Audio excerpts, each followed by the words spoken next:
Je vois des gens qui me disent qu'ils ont du mal à trouver leur chemin sur le plan professionnel, ils ont du mal à trouver leur chemin sur le plan sentimental. La Bible nous dit, le Seigneur nous dit dans sa parole, je connais les plans que j'ai pour vous, des plans de paix et de bonheur. Il n'est pas un homme pour mentir, ni fils d'un homme pour se repentir. Le Seigneur a des plans. Il a un plan pour toi qui me regarde. Mais simplement, tu n'as pas pris l'habitude de l'écouter. Tu n'as pas pris l'habitude d'être sensible au Saint-Esprit. Il y a des gens qui me disent qu'ils n'arrivent pas à connecter avec l'homme de leur vie ou la femme de leur vie.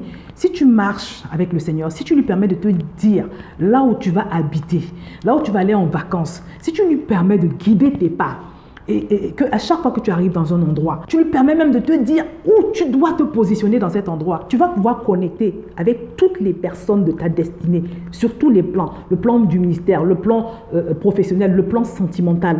Parce que Dieu est réel, notre Dieu est grand, il est puissant. Le Saint-Esprit qui habite en toi, en moi, c'est l'Esprit qui a ressuscité Jésus des morts. Donc mes bien-aimés, la balle est dans notre camp.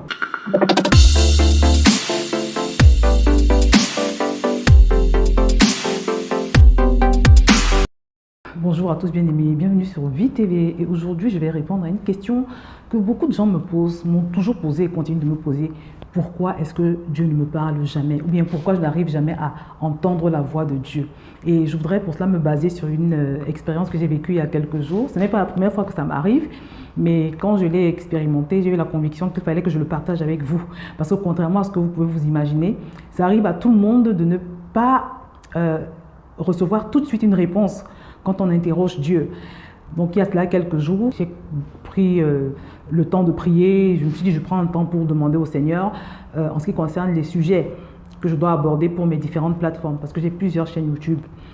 Donc j'ai donc pris ce temps-là ce matin et j'ai commencé à prier en langue pendant un bon moment, mais il ne s'est rien passé, vraiment.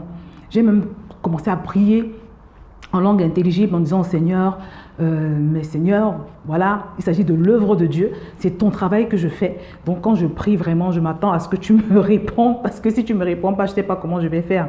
Parce que, j'en profite pour vous le dire, je fais l'effort de ne rien publier sans avoir entendu le Seigneur. Parce que quand tu décides de marcher avec le Saint-Esprit, d'être conduit par l'Esprit, tu dois pouvoir dire comme l'apôtre Paul, ce n'est plus moi qui vis, mais c'est lui qui vit. La Bible dit, laissez-vous conduire par le Saint-Esprit et vous n'obéirez pas au désir de l'homme livré à lui-même. Donc je prie, mais rien. Finalement, je suis passée à autre chose.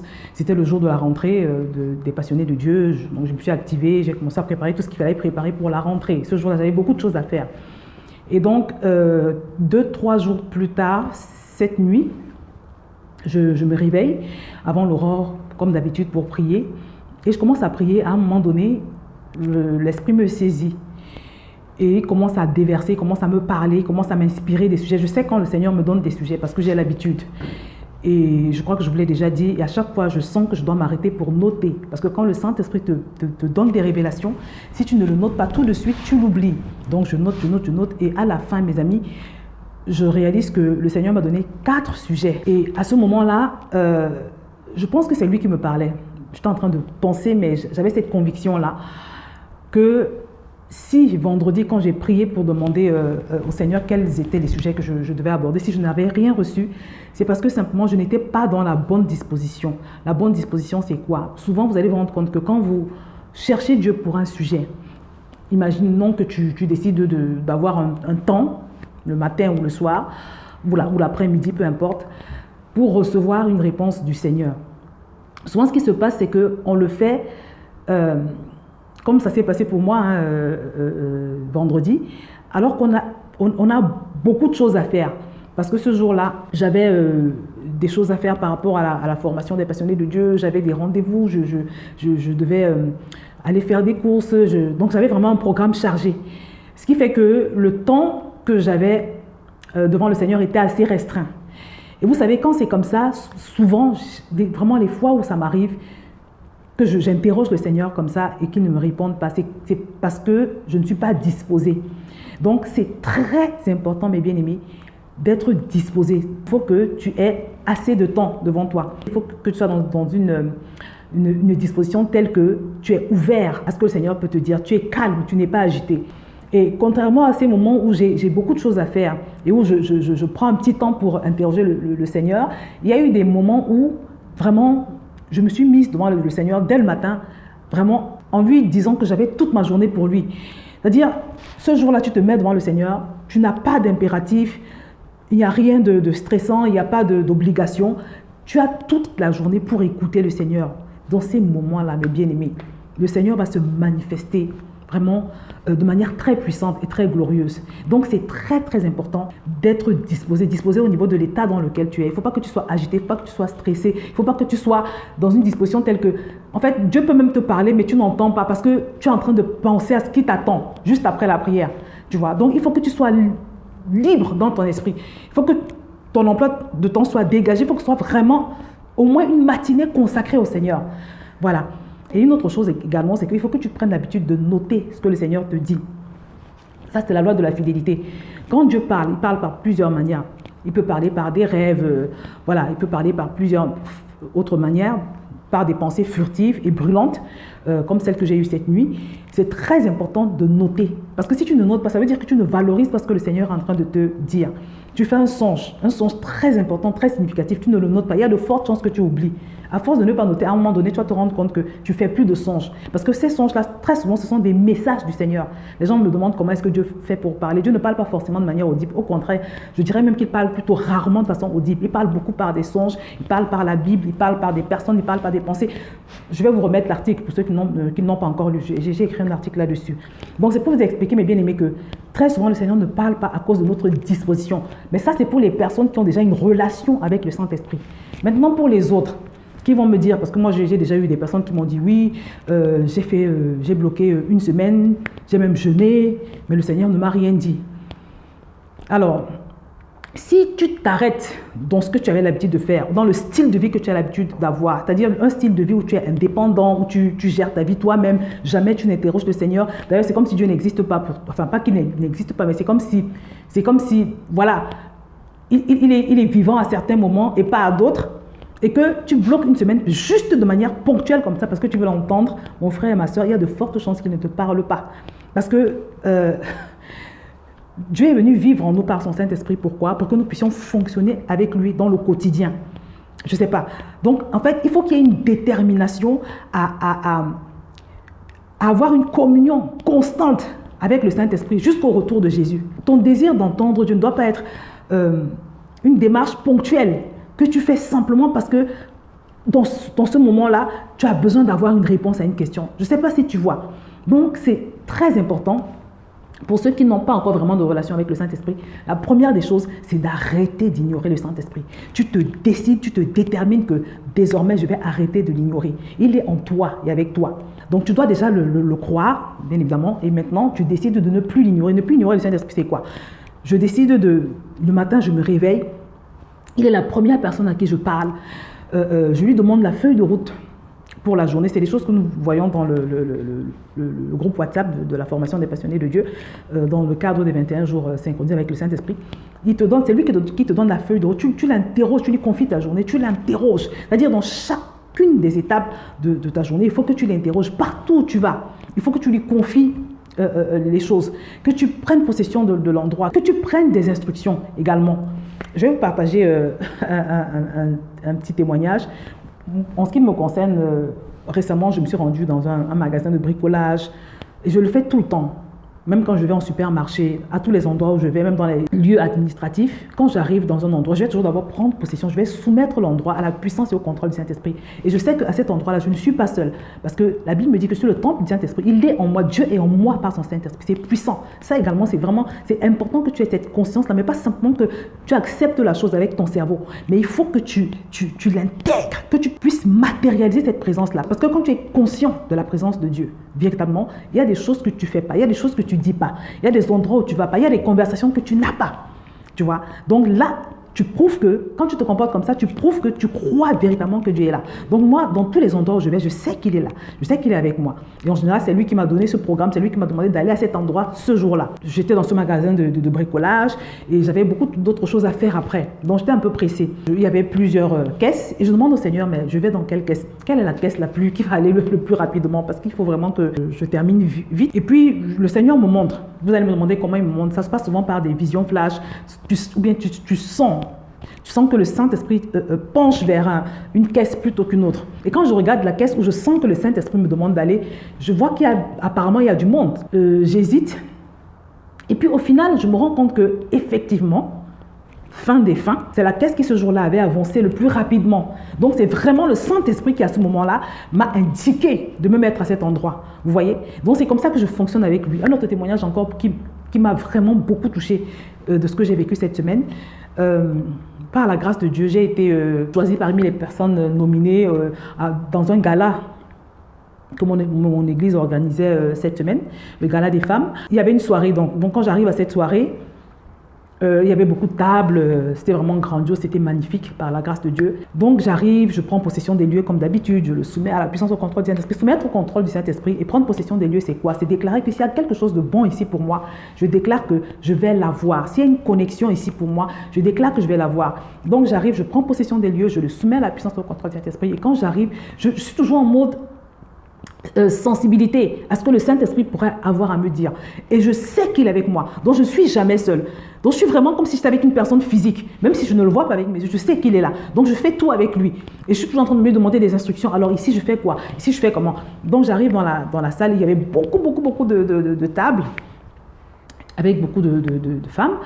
Donc j'arrive dans la salle et puis je ne savais pas trop où me mettre. Je dis Saint-Esprit, où est-ce que je dois me mettre? Je sens qu'il me demande d'aller au fond, vers le fond, à gauche. Et j'aurais pu ne pas obéir parce que dès l'entrée, il y avait des places libres. Mais je ressens que le Seigneur me pousse à aller vers le fond, à gauche. Je vais vers le fond, à gauche. Et à un moment donné, il y a une personne du comité d'organisation elle me voit à cette table-là, elle me dit que non, il ne faut pas te mettre là, il faut plutôt aller à telle table. Alors il y avait des tables, on va dire spéciales. Des tables spéciales qui étaient plus proches de l'estrade, où il y avait les responsables de l'église. Donc, elle m'a suggéré de me mettre plutôt à cet endroit-là. Donc, j'ai traversé la salle, je l'ai accompagnée. Mais malheureusement, quand j'arrive là-bas, je me rends compte que s'il y a des places vides, elles sont occupées en réalité. Bon, bref, je n'ai pas trouvé de place à cet endroit-là. Je retourne à la place que le Seigneur m'a indiquée. Et quelques minutes après, il y a une jeune fille qui arrive. Elle se présente, elle me dit qu'elle aime bien ce que je fais, qu'elle aime bien ma chaîne, elle aime le travail que je fais et tout. Et c'est comme ça qu'on commence à échanger. Et mes bien-aimés, c'est après avoir échangé avec cette sœur que j'ai compris pourquoi le Seigneur m'avait poussé à me mettre à cet endroit. Parce que je vous assure, le Saint-Esprit l'a utilisé pour me convaincre de faire quelque chose qu'il essayait de m'amener à faire depuis des mois et des mois et des mois. Le Seigneur m'a parlé plusieurs fois. En fait, elle m'a donné des conseils, on va dire, elle m'a fait des suggestions sur comment est-ce qu'elle pense que je devrais gérer mes pages. Donc, elle m'a donné des conseils dans le sens de la professionnalisation de mes pages, des choses que le Saint-Esprit m'avait déjà suggérées, mais qui ne rentrent pas trop dans ma façon de faire les choses, qui me poussent à sortir de ma zone de confort et à faire les choses de manière trop différente par rapport à ce que j'ai toujours fait aujourd'hui. Donc, cette sœur me parle, elle m'explique qu'elle est dans le marketing, et quand elle parlait, j'entendais Dieu. Quand elle parlait, je savais que ce n'était pas elle. À un moment donné, je lui ai dit, tu sais quoi? C'est poussé par l'Esprit. Ce n'est pas de toi-même que tu es venu ici te mettre à cette table, mais c'est poussé par l'Esprit. Parce que j'étais toute seule au début, en tout début, j'étais toute seule à cette table. À un moment donné, elle est venue, c'était juste pour me saluer et pour me dire qu'elle apprécie ce que je fais. Et après, on a commencé à discuter. Parce que ce qu'elle m'a dit là, le Saint-Esprit me l'avait déjà demandé par des pensées fortes. Donc, c'est des pensées fortes qui revenaient toujours.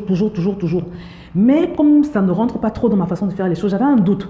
Et un jour, je tombe sur un article que vraiment de façon, alors on va dire fortuite, mais je crois que c'était poussé par l'esprit. Ce qui avait attiré mon attention sur cet article, c'est que la photo de l'article montrait deux jumelles qui étaient très magnifiques, des petites jumelles très belles, avec des yeux verts, des yeux vraiment... Bref, j'ai été attirée comme ça là. Je ne savais pas ce que j'allais trouver dans l'article. Et dans l'article, la dame explique, la mère des enfants explique comment on doit gérer les réseaux sociaux. Et ce jour-là, je sens que le Seigneur parle à mon cœur. Donc, je m'endors ce jour. Et quand je me couche, je fais un songe. Et dans ce songe-là, je vois mon pasteur, l'apôtre Yvan Castanou, qui me redit exactement la même chose, qui me demande même carrément il me donne des instructions encore plus précises. Et il me dit qu'il va demander à des personnes spécifiques de faire des choses avec moi, en fait. Et là, j'ai vraiment la conviction que le Seigneur me demande de le faire. Donc, j'ai commencé à chercher des personnes qui allait m'aider dans ce processus-là. Mais comme j'ai beaucoup d'occupations, ça prend du temps, voilà. Et là, quand je discute avec la bien-aimée, je sens que le Seigneur est en train de me dire, ma chère, il faut que tu passes à l'action. Et aujourd'hui encore, pour la petite histoire, quand je vais au culte, le message d'aujourd'hui, le Seigneur parle de la même chose. C'est l'évangéliste Franck Boulin qui a prêché à l'église aujourd'hui, à Impact Centre Chrétien, et il parlait de l'importance de se lever quand le Seigneur nous met quelque chose à cœur, de le faire. En tout cas, ce week-end a été utilisé par le Saint-Esprit pour me dire que plus que jamais le moment est venu pour que je le fasse. Mais où est-ce que je vais en venir? La raison pour laquelle je vous parle de ça, c'est que mes bien-aimés, j'ai réalisé à quel point quand tu veux vraiment avoir une relation avec le Saint-Esprit, il faut que tu te décides à marcher avec lui, à fonctionner avec lui. Vraiment, dans les grands comme dans les petits détails. Parce que ce jour-là, je vais à l'endroit, au gala des femmes, je prends possession des lieux et je demande au Saint-Esprit où est-ce que je dois aller m'asseoir. J'aurais pu spontanément chercher la table des personnes, des responsables de l'église. Déjà, je ne savais même pas qu'il y avait une table réservée. La table où on a voulu m'installer et puis finalement, je n'ai pas trouvé de place. Mais ma préoccupation, c'était Saint-Esprit, où est-ce que tu veux que je m'asseye? Et il a permis que je connecte avec cette bien-aimée. Cette bien-aimée, elle n'est pas responsable à l'église, c'est juste une sœur en Christ qui est dans le marketing et qui comprend, qui connaît ces choses-là. Donc, c'est comme ça que j'ai pu connecter avec cette personne. Et grâce à cette connexion, je vais pouvoir entrer dans une autre dimension de ce que le Seigneur attend pour moi. Et c'est pour vous dire, mes bien-aimés, que, en fait, entendre Dieu, c'est juste simplement une question de cesser de l'ignorer, accepter qu'il est réel, fonctionner avec lui comme, je ne sais pas, comme ton meilleur ami. Voilà, ton meilleur ami, ton guide. Matérialiser sa présence, l'impliquer en toutes choses. Ne plus faire les choses par ta propre sagesse, ne plus faire les choix par ta propre sagesse, ne plus aller là où tu as envie d'aller, ne plus faire les choses selon ce qui te vient à l'esprit, mais simplement faire les choses sur sa parole. Tu vois, je vois des gens qui me disent qu'ils ont du mal à trouver leur chemin sur le plan professionnel, ils ont du mal à trouver leur chemin sur le plan sentimental. La Bible nous dit, le Seigneur nous dit dans sa parole, je connais les plans que j'ai pour vous, des plans de paix et de bonheur. Il n'est pas un homme pour mentir, ni fils d'un homme pour se repentir. Le Seigneur a des plans. Il a un plan pour toi qui me regarde. Mais simplement, tu n'as pas pris l'habitude de fonctionner avec lui, comme je le dis. Tu n'as pas pris l'habitude de l'écouter. Tu n'as pas pris l'habitude d'être sensible au Saint-Esprit. Tu vois, il y a des gens qui me disent qu'ils n'arrivent pas à connecter avec l'homme de leur vie ou la femme de leur vie. Si tu marches avec le Seigneur, si tu lui permets de te dire là où tu vas habiter, là où tu vas aller en vacances, si tu lui permets de guider tes pas, et qu'à chaque fois que tu arrives dans un endroit, tu lui permets même de te dire où tu dois te positionner dans cet endroit. Tu vas pouvoir connecter avec toutes les personnes de ta destinée, sur tous les plans. Le plan du ministère, le plan professionnel, le plan sentimental. Parce que Dieu est réel, notre Dieu est grand, il est puissant. Le Saint-Esprit qui habite en toi, en moi, c'est l'Esprit qui a ressuscité Jésus des morts. Donc, mes bien-aimés, la balle est dans notre camp. Donc, mes bien-aimés, la raison pour laquelle le Seigneur te parle, c'est parce que pour toi qui n'as pas du tout de relation avec lui, c'est parce que tu l'ignores. Maintenant, toi qui as une relation avec lui, bien pour toi qui sais ce que c'est que la communion avec Dieu par le Saint-Esprit, tu le consultes de temps à autre pour des sujets spécifiques. Or, il faut que ce soit quelque chose de tous les jours. Et il faut que tu grandisses dans ta conscience du Saint-Esprit, dans le fait de matérialiser sa présence. Je t'assure que quand tu commences à vivre cette vie-là, ça change tout. Mais tu te sens soutenu, porté, tu te sens véritablement guidé, un véritable GPS vivant et puissant avec toi, tu vois. Donc, mes bien-aimés, je vous encourage vivement, vivement, vivement, si ce n'est pas encore fait, à entrer dans cette vie. Arrêtez de l'ignorer pour ceux qui n'ont pas du tout de relation avec lui et de renforcer et de multiplier vos interactions avec ce Saint-Esprit. Pour vous qui êtes déjà dans cette communion, vous voyez, je vais vous remettre toutes mes vidéos sur le Saint-Esprit parce que j'en ai déjà beaucoup parlé. J'ai même pris le temps d'écrire un long article où j'explique en détail comment Dieu parle. Mais le but de cette vidéo, c'était vraiment de vous faire comprendre que le fait de pouvoir entendre Dieu dépend de notre disposition. En fait, Dieu nous laisse le libre arbitre, il ne nous force pas. Si tu l'impliques dans ta vie, il va t'épauler, il va te guider. Il dit, je te conseillerai, je te montrerai la voie à suivre. J'aurai le regard sur toi. Mais si tu te montres indépendant ou indépendante, il va te laisser dans ton indépendance et c'est toi qui seras perdant. Tu vois? Donc, mon frère, ma soeur, tu sais désormais ce qu'il te reste à faire. Arrêtez de l'ignorer, l'impliquer, matérialiser sa présence. Avoir un nouveau slogan, jamais sans le Saint-Esprit. Jamais sans le Saint-Esprit, dans toutes choses, mes bien-aimés. Donc vraiment, je pense que dans les prochains jours, je vais beaucoup parler du Saint-Esprit parce que plus le temps passe, plus je me rends compte que c'est la chose, pour moi, la plus importante pour un chrétien. Parce que c'est permettre au Seigneur de te tenir la main à tous les instants de ta vie. Et ça, c'est puissant, mes frères. C'est puissant, mes sœurs. Donc voilà, tu sais désormais ce qu'il te reste à faire. Mon livre 21 jours pour apprendre à marcher par le Saint-Esprit est toujours disponible. Et je vous dis déjà que pour ceux qui l'ont acquis ou bien qui vont l'acquérir, vous avez le droit de participer à l'un de nos challenges de façon complètement gratuite, 21 jours synchronisés avec le Saint-Esprit sur WhatsApp. Voilà, je vais vous mettre tous les liens en bas de cette vidéo. N'hésitez pas parce que ça vaut le coup, ça change la vie. Ça change la vie, ça transforme, ça libère vraiment d'avoir une relation avec le Saint-Esprit. Donc voilà, c'est ce que je voulais partager avec vous. Tu sais désormais ce qu'il faut faire. Si tu veux entendre Dieu, ça, tout dépend de toi, de comment tu te disposes, de la détermination que tu vas avoir de commencer à marcher avec lui, de ne plus rien faire sans lui. Donc mes bien-aimés, la balle est dans notre camp. Donc voilà, c'est ce que je voulais partager avec vous. Je vais donc m'arrêter là, mes bien-aimés. J'espère que vous avez été édifiés. Si c'est le cas, n'hésitez pas à partager cette vidéo, à la liker. Et je vous dis à très bientôt sur VTV.